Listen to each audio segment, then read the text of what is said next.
farm. It's called The Revelation. And I was at an event, and I saw this guy.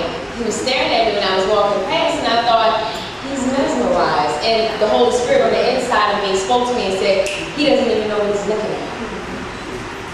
Pale blue speck of white draws me closer, pushing the surface further. Eyes swollen with belief, entertained by the sound of nature. I tune out the world's voice, and once again I'm connected, no longer neglected. I stand corrected. The Holy Spirit flowing so rich in my system. They be like, man, I can't resist her, resist me, resist he.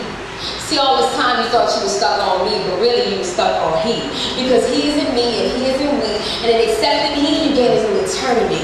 Flourish like, lavish like, spirit-filled, wealthy like. I'm going to say it slow for you.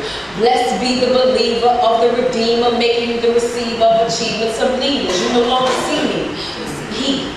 Voice piercing through imperfected, flesh turning my skin from black and blue and flipping me head first into the pool of truth and floating deep into the waters of clarities, rinsing me from profanities, perversions, excursions, into new learning. You no longer depend on she, her, him, and them. J-E-S-U-S can redeem you from the sins of men. J-E-S-U-S can redeem you from the sins of men. But then again, it's your plan, it's your choice. He just uses my voice. Church.